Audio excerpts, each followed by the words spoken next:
A very good evening and welcome to this Sunday's edition of News First Weekend, coming to you live from our Newsfirst studios in Colombo. I'm Arundhati Mudannaika. Let's start off with a look at your stories making headlines this evening. 6 persons, including a pregnant mother, killed in road accidents over the past 24 hours. Protest against the gazette notification issued on full-face helmets in Colombo. President to leave for Indonesia tomorrow.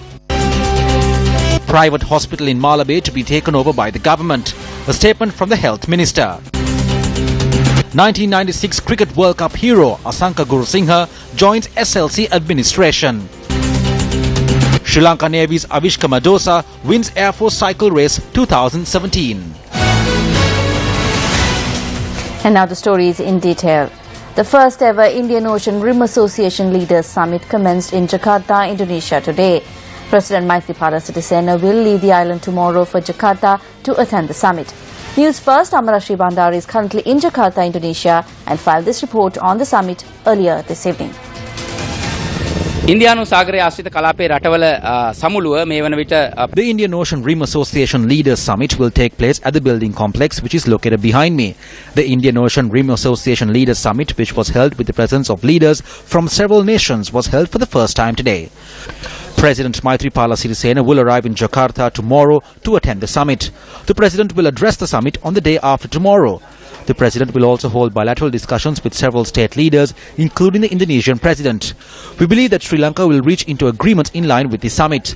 The main agreements were approved in the cabinet meeting last week. We will keep you updated about the arrival of the state leaders, their agreements and the discussions that will be held on the sidelines of this event.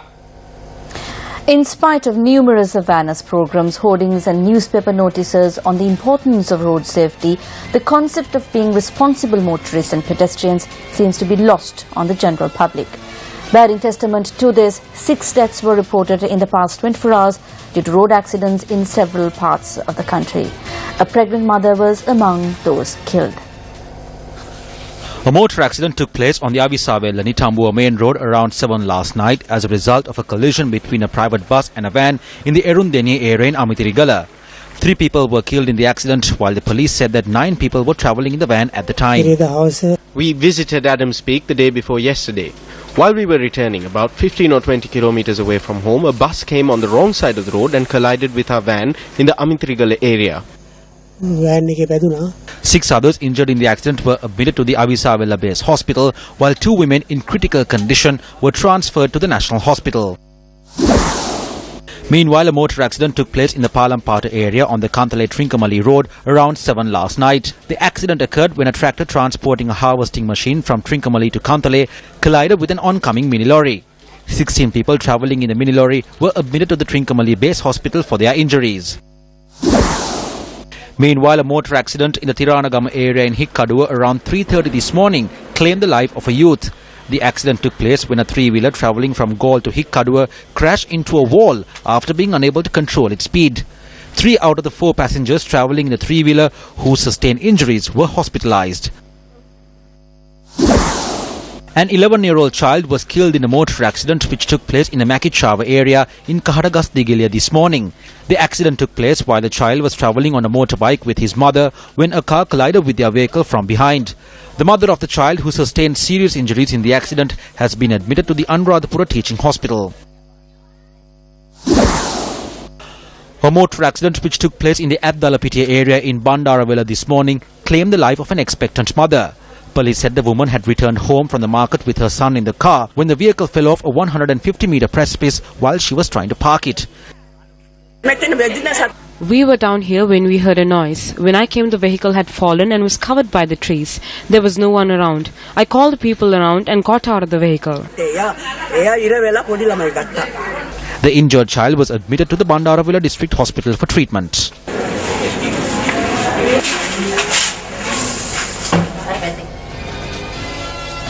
The 5th in a series of road safety workshops organised by News First to raise awareness among the public in the face of the growing number of road accidents was held in Nuwara today. The Safe Roads campaign is supported by Sri Lanka Police. Today's workshop was held at the premises of the Sri Senananda Rama Viharya in Margastora Nuwara area. Representatives of the Sri Lanka Police and the Department of Motor Vehicles participated in the workshop. The workshop was well attended with the participation of the Nuwara Area District Drivers Association and representatives of driving schools in the area, and was held with the guidance of the chief incumbent of the Sri Senananda Rama Viharya, Venerable Kalugaha Kandure Vichitathera. When you look at the number of road accidents in Sri Lanka today, it is shameful. This is especially because motorists seem to be unaware of traffic laws. We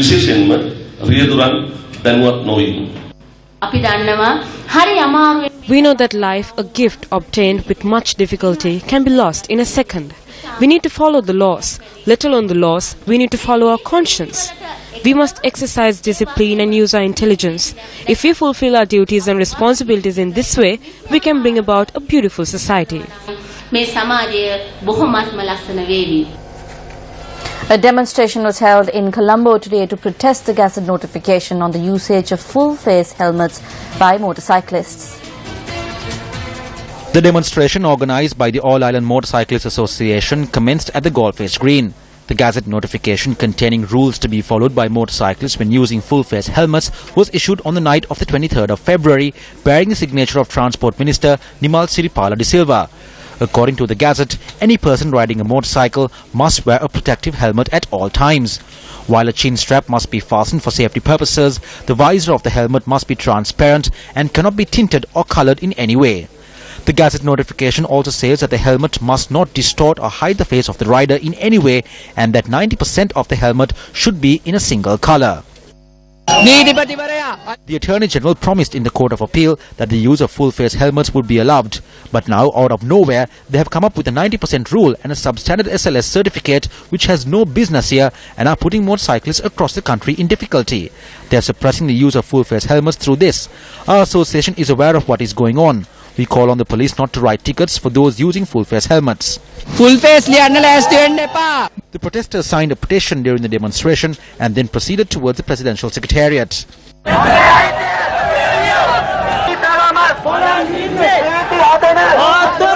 Several protesters were allowed to enter the presidential secretariat. Assistant Secretary to the President, Chathura Lianagunawardena, met with the protesters and noted that he would work to grant them an audience by Wednesday. The renovated old Panipitiya Kottawa Road was declared open today by the Minister of Megapolis and Western Development, Patali Champika Ranawaka. Minister of Justice Vijayadas Rajpaksha also attended the event. Minister Patali Champika Ranawaka expressed the following views to the media.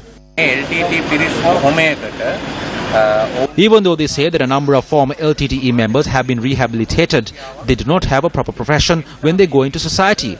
So therefore, a certain group of these people, not everyone, but a certain group, engage in illegal activities. They get involved in underworld gangs. They also get involved in the Kerala ganja business. They sell the weapons that they used in the past. There is a significant number of these weapons falling into the hands of the underworld gangs in the country. This becomes a serious security concern. The law enforcement authorities should work together to eradicate and control the situation. This is not the LTTE issue. This is the new underworld that is being created in the country. Now, Newsfirst inquired about the matter from the Acting Secretary of Defence, Kingsley Fernando. The Acting Secretary of Defence stated that they must look into whether rehabilitated former LTT members are engaged in illegal activities. The Acting Secretary also spoke on the importance of a mechanism to integrate rehabilitated former LTT members in society. The following statement was made at a media briefing convened by the Janata Vimukti Peramuna today.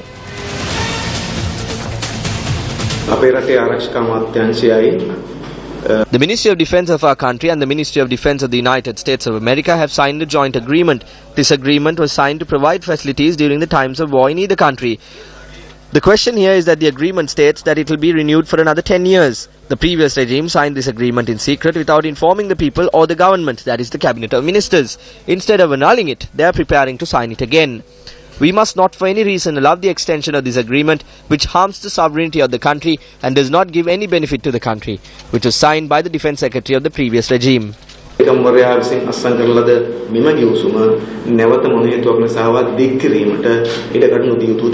When News First made inquiries, the acting Defence Secretary Kingsley Fernando pointed out that while talks are underway between Sri Lanka and America on this defence agreement, a final decision has not been reached. The National Freedom Front convened a media briefing in Colombo today. Immense pressure has been put on Sri Lanka through the report presented at the Human Rights Council in Geneva in order to implement the resolution they put forward in 2015. This is what they want. The newspapers reported that the Secretary of the Reconciliation Ministry, Mano Tittawalla, had said in Geneva that the Prevention of Terrorism Act has been abolished. We have a question we wish to ask. There are members of the LTT organisation who have been punished on serious charges under the Prevention of Terrorism Act. There are also LTT members currently facing trial for serious charges under this act. There are members of the LTTE who have been detained as suspects too. What are they trying to do? They wish to free all those LTT members who have been convicted, those who are facing trial and those who have been detained as suspects by abolishing this act. That is clear. If the government wishes to make timely reforms to the Prevention of Terrorism Act, why can't they keep the act and make amendments?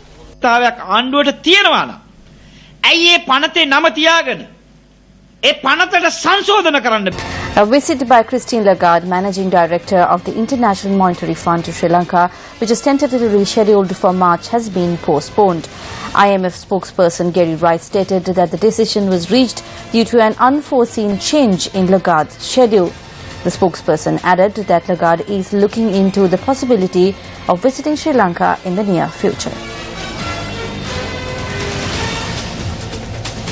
Sri Lanka Cricket has introduced the new position of cricket manager and has appointed 1996 Cricket World Cup hero Asanka Gurusinghe to the post.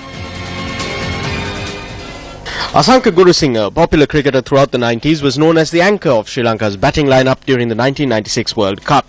Known for his ability to play stable and long innings, Gurusinghe represented the country in 41 tests and 147 ODIs. Speaking at a media briefing held today in Colombo, Gurusinghe commented on his entry to the SLC administration for the first time.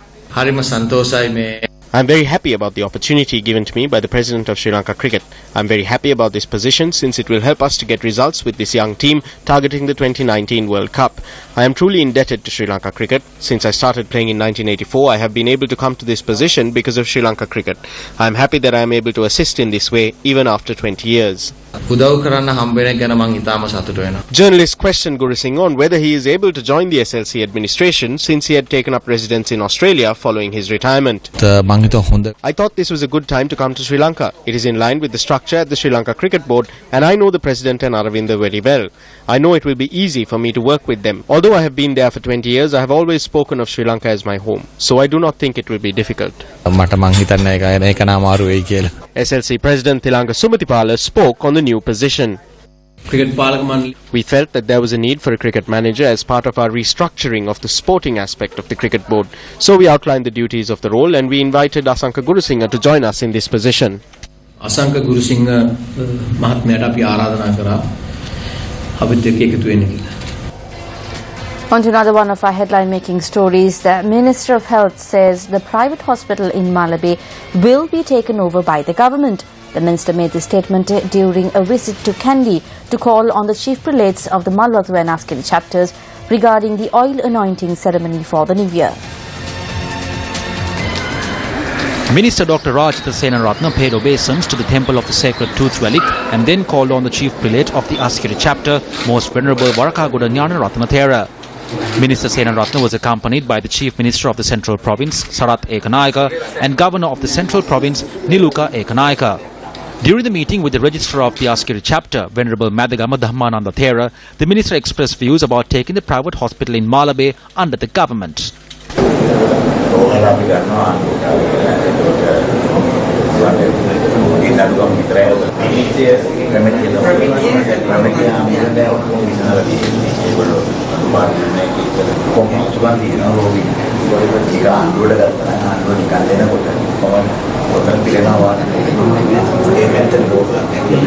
The minister thereafter called on the chief prelate of the Malwathu chapter, Most Venerable Tibbatuawe Sri Sumangala Thera. සැප්තැම්බර් මාසේ මේ සියලු දෙනා මේ අකුලගෙන යන්න ඕනේ. ඒ ගියාට පස්සේ මේ රජයේ හොරකම් කරපු සියලු දෙනාට පොදු අලුත් රජයෙන් ගඩුවක් දෙනවා කියලා. ඕකේ අනිත් පැත්ත වෙනවයි කියලා ඒගොල්ලන්ට ලියලා තියාගන්න කියන්නේ. Tell them to keep it written that it is the exact opposite which will happen. Nothing we said has gone wrong. Their lifespan will end by August. They need to remember that. They will no longer be able to lie to the people.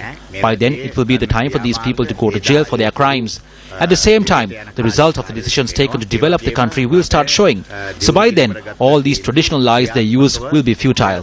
The country will start developing very successfully. මත්ම හොඳ මාර්ගයක් ගමන් කරන ඔය කාලේ කියන කාල පරිච්ඡේදයෙන්. මේ පාතාලේ නම් යලි හිසෝසෝලාද? නෑ හිසෝසෝල නෑ මේ වැනි සිද්ධීන් පසුගිය. No, it has not. Incidents of this nature happened during the previous regime as well, even when they used their power at full capacity and when they used these powers to their own wishes. Murders of this nature happened even during their time. They happened in front of court complexes while they were being brought to court. So it is quite low compared to back then. However, the underworld has to be wiped out. Though it wasn't so back then, the underworld has to be ended through some measures. යම් දැඩි ක්‍රියාමාර්ග අරගෙන පාතාලය කියන එක අපි ඉවර කරන්නට ඕන. A conference on how experts and entrepreneurs can contribute to the country's progress was held in Colombo yesterday. The event was attended by former President Mahinda Rajapaksa, former Minister Basil Rajapaksa, former Defence Secretary Gotabaya Rajapaksa and several other professionals and artists representing various sectors. The conference saw views expressed on health, security and law.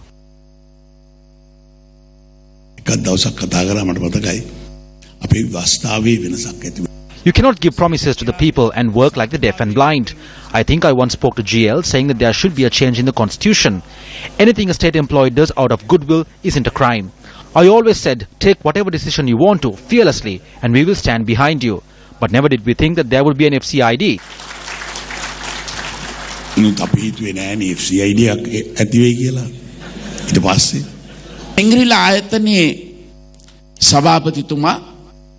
The chairman of Shangri-La asked us for a plot of land. The next day we looked at the plot of land he wanted, which was where the army headquarters was located.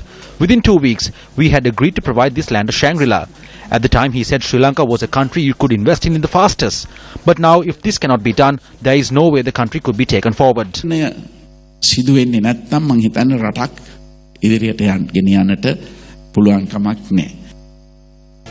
The Japan-Sri Lanka Technical and Cultural Association, or JASTECA, held its award ceremony for the year 2016 in Colombo last evening. JASTECA Awards focuses on the 5S system, the Kaizen method and the corporate social responsibility among companies in Sri Lanka. The award ceremony was held for the 21st consecutive year, where a group of distinguished persons, including the Japanese ambassador to Sri Lanka, Kenichi Suganuma, attended the event. Deputy Minister of Public Enterprise Development, Iran Wickramaratne, also attended the ceremony as its chief guest. As we all know, improving productivity, raising the value addedness of product for Sri Lanka is very important now.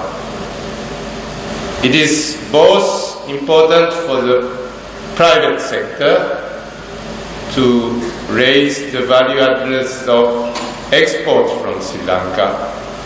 It is also important in the state sector. There should be increasing productivity so that Sri Lanka's economy can leap forward now. But one of the big issues is there's very little investment in the public service, in ongoing training, in lifelong learning. We live in a country in which teachers want to manage schools, doctors want to manage hospitals, lawyers want to manage the judicial system, and management is not recognized as an art and a science, if you want, in its own right. And this is fundamental. The few thoughts I'm leaving with you this evening is really an appeal. Politicians are not going to change the future of this country drastically. Don't for a moment think that it is somebody else's responsibility. We have a responsibility collectively to change the way people think. We have a gigantic task before us. Changing governments will not give you the result that you are looking for. We have had 70 years of changing governments, but what we actually need is to change the way people think. Lanka Private Limited, which is a company of the Capital Maharaja Organisation Limited, was awarded the Bronze Award in the medium category companies that follow the 5S system. The company also received a Merit Award for the CSR project Diyasara Shishya Kavaya. The Sri Lankan Navy also received a special award for the CSR projects carried out by them. Avishka Madosa of Sri Lanka Navy won the overall men's championship at the Air Force Cycle Race 2017. Madhushani Ranasinghe of Sri Lanka Air Force won the women's championship. Newsfirst was the official media partner of the Air Force Cycle Race 2017, organised in line with the 66th anniversary of the SLAF. The 415.5 kilometer course from Colombo to Jaffna comprised of 3 stages. More than 190 cyclists participated in the men's competition. The 148.5 kilometer third stage of the race from Vavuniya to Jaffna Municipal Council grounds got underway this morning. Avishka Madosa of the Sri Lanka Navy won the final stage with a time of 3 hours, 21 minutes and 24 seconds.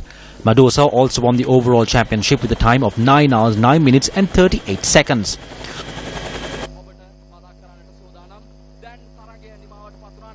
Madhushka Pereira and Buddhika Varnakulasuriya of the Sri Lanka Air Force won 2nd and 3rd place respectively. The strong wind was a serious challenge, but I am happy that I was able to overcome this challenge and reach Jaffna in time.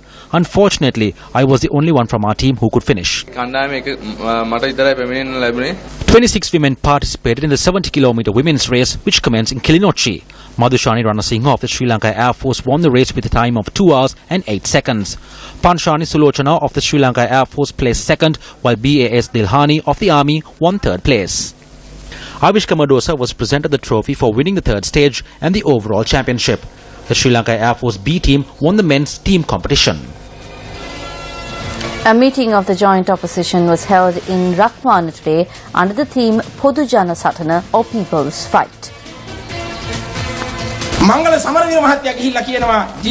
After going to Geneva, Mangala says the referendum will definitely be held. The President says that such things will not happen here and hybrid or white judges will not be brought here.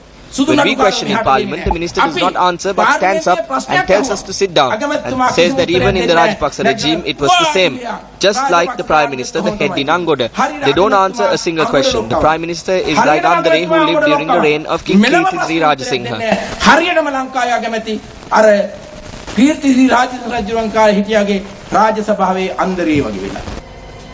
Speaking at an event held in Simalandu yesterday, Home Affairs Minister Vajra Abhigunardana had this to say. We are not at fault for the postponement of elections. It is the same in the world and in Sri Lanka. Boundaries can be changed only after 5 years. It was not gazetted in 2012. When I was appointed as the minister, they brought it to me and said, "Sir, will you gazette this?" I said no, and that it was a great sin because the boundaries had not been drawn up in line with the needs of the public. Those who are unaware of this situation are claiming that the government is not holding elections. How can we hold the election? That is why we said, let us quietly hold the election as per the old system. Since it was brought in 2012, it should have been gazetted by the Sri Lanka Freedom Party, but it was not done. The views of the JVP and the UNP have not been included in this. As a government, we must take a decision now. Well, those were the views expressed by Minister Vajra Abhigunardana. Moving on, a new community hall in the Tissa Maharama New Town area was declared open today by Minister of Housing and Construction Sajid Premdasa. The new community hall was built at a cost of 1 million rupees. Mahinda Rajapaksa මැතිතුමාගේ ඔය එක එක විරෝධතා ප්‍රකාශවලට There is no place for these various protests of Mahinda Rajapaksa. If he says that the country is insecure, then he would be lying. Because the Commander-in-Chief and the Prime Minister are both saying that they will not betray the war hero. They say that they will not allow the war heroes to go before international war tribunals or go before international judges in our country. There is such a proposal, but both the President and the Prime Minister are rejecting this. Dear friends, the joint opposition is a bankrupt group of people and they have nothing left to say. දැන් මිත්‍රවරුනි ඔය ඒකාබද්ධ විපක්ෂයේ බංකොලොත් කණ්ඩායමට අද කියන්න දෙයක් ඉතුරු වෙලා නැහැ. The closing ceremony of the Colombo Model United Nations 2017 was held this evening.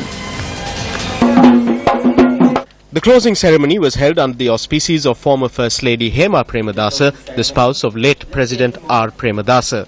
This was the 23rd session of the conference. 400 delegates from 20 different schools across Sri Lanka and beyond coming together to make a difference in one conference. The embracing of debate as an opportunity for learning and growth by all delegates, irrespective of which committee they were in or which school they were from, is what truly sets this conference apart. In the future, as you transform from students to young adults, it will be the impact of these experiences that will shape your memories of this conference.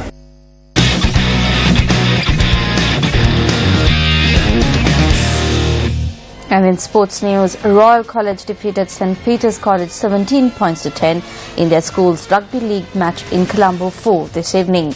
The Royalists dominated the first half with 3 tries, one of which was converted, while the Peterites only managed to score a solitary penalty.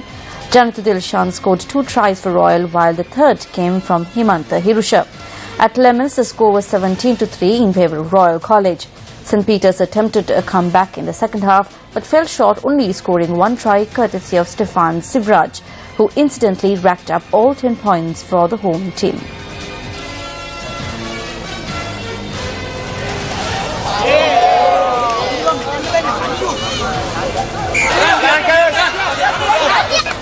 And with that, we wrap up tonight's edition of Weekend Primetime News. Thank you very much for joining us. Good night.